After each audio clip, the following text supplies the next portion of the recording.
Bonjour, Nicolas Blanc, je m'occupe du déploiement du réseau à la Réunion également. Donc, comme on vous l'a dit, comme M. Desnoyers vous l'a dit dehors, on est ici pour inaugurer un chantier d'avenir pour la Réunion. Et on va vous montrer ce que c'est que la fibre. Alors, la fibre, aujourd'hui, on va vous la présenter sous forme de 2 ateliers. Un premier atelier qui correspond finalement aux usages qu'on a dans un foyer déjà avancé pour la Réunion, pour un foyer moderne d'aujourd'hui, avec 2 tablettes, une télé, qui correspond quand même à ce qu'on a dans tous les foyers, et puis un ordinateur. Et sur la partie fibre, on a donc la box fibre. Ici, on a un ordinateur qui va nous permettre de faire de la vidéo haute définition. On a un autre ordinateur qui va permettre d'envoyer des fichiers sur Internet, puisque c'est un usage que les gens vont faire de plus en plus. Et puis 2 tablettes qui vont nous permettre, sur la première, de faire du BFM TV en streaming, et sur la deuxième, de faire du YouTube. Voilà, donc la présentation va se passer en 3 parties. Une première partie sur laquelle on va tester la puissance brute de la fibre. Une seconde partie sur laquelle on verra les différents usages qu'on peut faire à la fois sur la DSL aujourd'hui et sur la fibre demain. Et puis on finira par la partie télé qui est, comme je vous le disais tout à l'heure, l'usage le plus courant dans le foyer. Vous avez noté sans doute, j'en suis sûr, que les 2 box sont identiques ici pour la fibre et pour la DSL. C'est un choix que nous avons fait dans la conception pour pouvoir aller très vite dans le déploiement. En effet, nos déjà clients SFR ont tous cette box chez eux et on va pouvoir finalement, grâce à ça, aller très vite sur cette partie déploiement. Et puis ensuite, en fonction des technologies, bien sûr, on fera avancer tout ça. Voilà, je laisse la parole à Nicolas qui va vous faire ses présentations. Alors, comme le disait Yves, le premier atelier qu'on peut faire, c'est un test de performance de la ligne. Alors pour cela, on s'appuie sur le site des groupes tests, relativement connu et réputé. Donc c'est le site public, accessible sur notre ligne de démo, mais également depuis chez vous, que ce soit en FTTH, en ADSL, et depuis n'importe quel opérateur. Donc là, je lance un test de débit. Donc ça se lance. Donc on a déporté l'écran, on fait des tests depuis le Mac ici. Alors, quand je lance le test, la première chose qu'on peut remarquer, c'est le site qui veut ça, qui est construit comme ça. Quand on fait un test de débit, on le fait toujours vers des serveurs qui sont situés dans la même zone géographique, parce que le but c'est de tester une partie locale. Alors, le premier paramètre qu'on voit, je ne sais pas si je vous laisse bien là. Le premier paramètre qu'on voit, c'est la latence. La latence, c'est quoi? C'est la vitesse de la ligne. C'est le temps que prend un paquet pour partir d'ici, aller au serveur et revenir. Alors on voit qu'on a une latence ici qui est inférieure à 2 millisecondes. C'est particulièrement performant. À titre de comparaison, sur une ligne ADSL, on est aux alentours de 40 millisecondes, ce qui est déjà beaucoup plus. Alors, vous allez me dire pourquoi la latence. C'est un paramètre qui est utilisé pour certains usages, notamment les jeux en ligne, où les joueurs, les protagonistes ont besoin d'être réellement en temps réel les uns par rapport aux autres. Donc ils cherchent ce paramètre, faire en sorte qu'il soit le plus bas possible. Donc 2 millisecondes, c'est vraiment très performant et ça n'a rien à voir avec la DSL, sur ce côté-là. Le deuxième paramètre qu'on regarde, c'est la vitesse en réception, en download. C'est en général le paramètre le plus utilisé pour qualifier la performance d'une ligne Internet. C'est celui qu'on regarde le plus souvent. Alors là, vous voyez bien, on arrive à atteindre des débits de 900 mégabits par seconde. Donc c'est énorme, 900 mégabits par seconde, c'est quelque chose qui n'est jamais vu jusqu'à maintenant à la Réunion.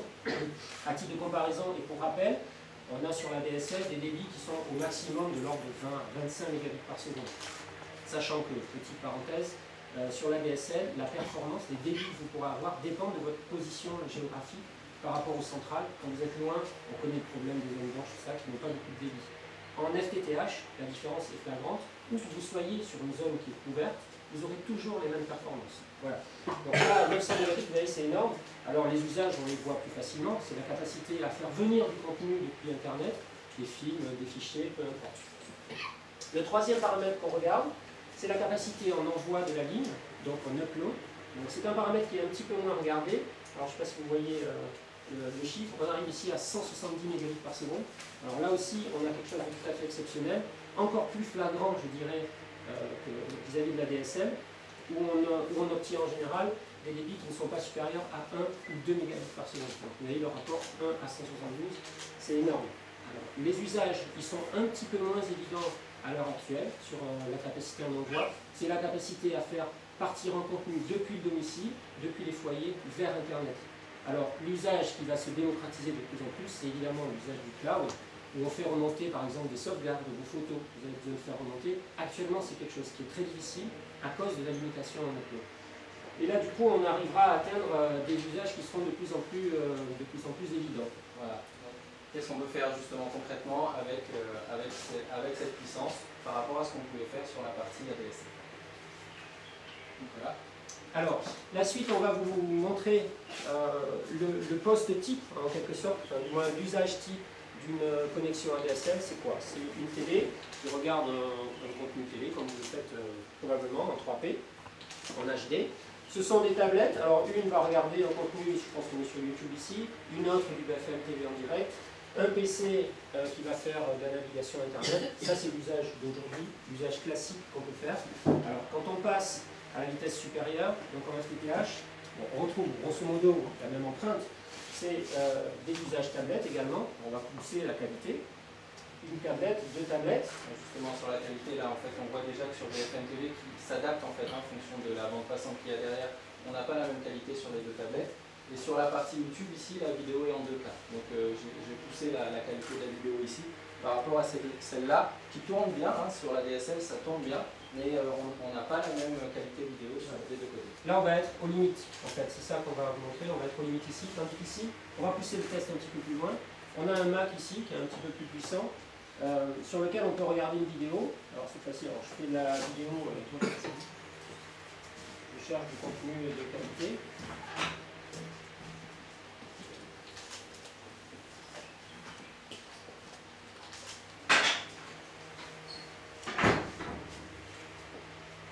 Voilà.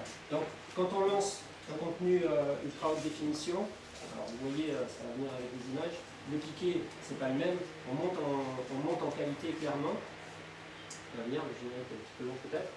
Donc, sur une ligne FTTH, qu'est-ce qu'on va faire? Effectivement, on va pousser la qualité, on va avoir des contenus qui vont être réellement intéressants, du cliquet qui est très performant, et surtout, pendant qu'on joue un film en ultra haute définition, on a toujours en parallèle notre usage habituel, une tablette, deux tablettes, et tout ça, ça fonctionne en même temps sans se gêner. Voilà. Donc, comme vous l'a dit Yves tout à l'heure, hein, ce sont les mêmes équipements qui travaillent, donc ils sont capables d'ores et déjà de travailler dans des qualités qui sont supérieures à la DSL, et ça pour nous c'est très important. La seule petite différence technique, c'est un petit boîtier qui se rajoute. Pourquoi? Parce qu'on transforme la fibre en connectique habituelle disponible sur les box actuellement. Alors pendant ce temps, un autre usage qu'on peut faire aussi, c'est l'upload. Je vous montrais tout à l'heure le paramètre, la possibilité, la vitesse en upload. On peut le matérialiser en prenant un film. Là, ici, c'est un film de 2 mégas que j'envoie sur Internet. Donc, vous voyez, donc il monte. Alors là, on avait calculé à peu près le débit. On tombe sur quelque chose de 2 mégaoctets par seconde. C'est pas énorme, mais il faut savoir que c'est une limitation de Google Drive qui, de toute façon, empêche, comme ils ont énormément d'utilisateurs, chaque utilisateur ne peut pas dépasser une certaine vitesse. Mais dans tous les cas, ce qu'on voit surtout, c'est que les autres usages ne sont pas du tout impactés, même si on fait de l'upload, le tout fonctionne correctement. Okay. Voilà. On va, en parallèle de tous ces usages-là, on va aller dans le salon finalement pour regarder la télé, puisque cet usage-là, il est commun aujourd'hui chez tout le monde. Donc ce qu'on voulait vous montrer aussi, toujours pendant que tout le reste fonctionne également de la même manière, on va aussi utiliser la vidéo à la demande, par exemple, pour faire encore un autre usage. Donc on va sur le club vidéo, alors, on charge le catalogue. J'en profite pour dire qu'on a une offre qui est particulièrement étoffée, elle s'est fait à Réunion, avec plus de 15 000 titres. C'est la plus riche du marché. Voilà, c'est la plus riche du marché local. Donc là, on va regarder un film, peu importe.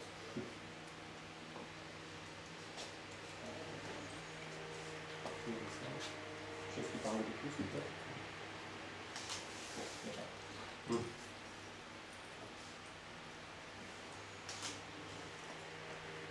C'est bien, comme le catalogue change tous les jours, ce qui est bien, c'est que par rapport à nos essais d'hier, c'est plus du tout pareil, mais tout va bien, tout est sous contrôle. Ah, un film d'horreur. Très bien. Après, celui-là, c'est bon. Celui-là, c'est bon. Donc, je loue le film. Vous êtes abonné, j'espère. Je pense qu'on a un abonnement. Voilà, c'est le infrarouge que j'ai mis.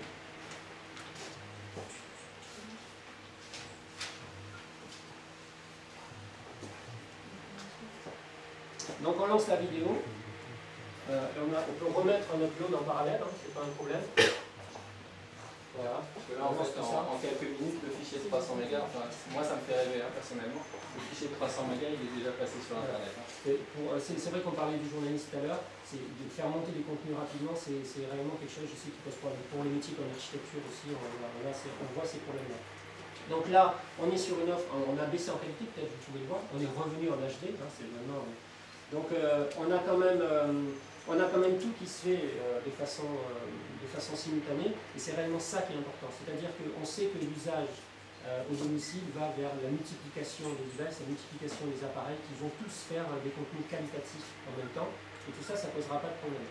Alors actuellement, comme je vous disais, on a des films qui sont en HD dans le catalogue. Il est clair que la technologie arrivant maintenant, les contenus vont suivre petit à petit, et particulièrement le catalogue va s'étoffer de films qui seront dans une qualité supérieure 2K ou 4K.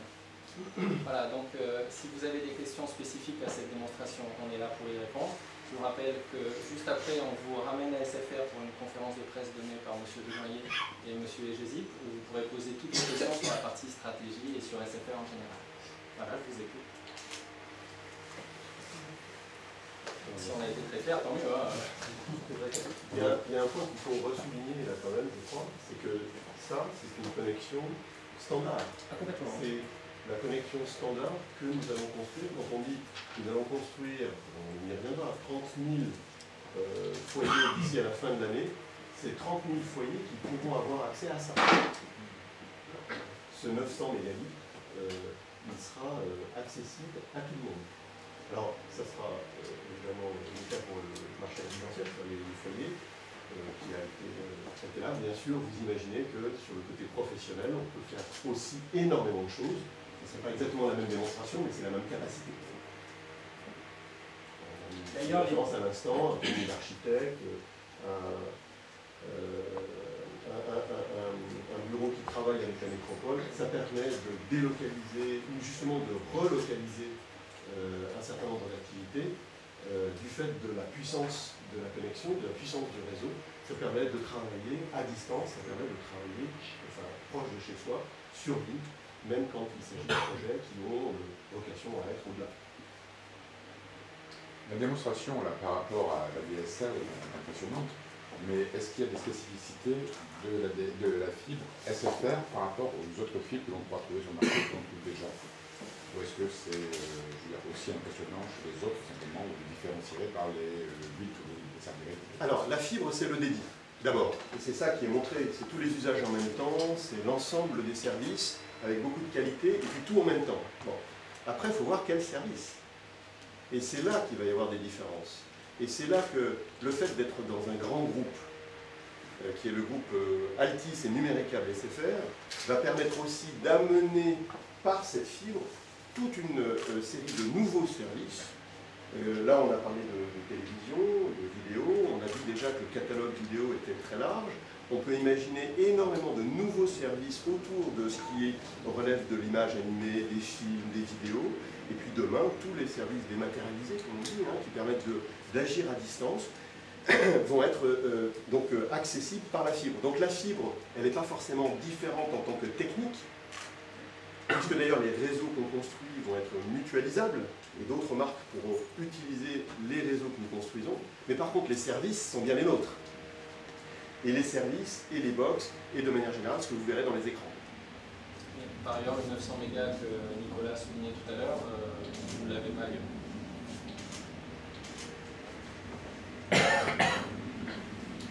S'il n'y a pas d'autres questions, je vous propose de passer avant l'orage. C'est juste l'avion là? Bon, d'accord. Je disais peut-être. D'accord, l'aéroport. Et puis de parler dans la salle de conférence. Merci beaucoup. Merci.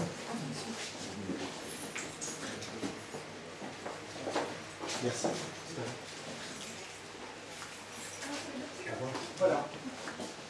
sur les mêmes qu'on a mis des Moi, je ne sais pas.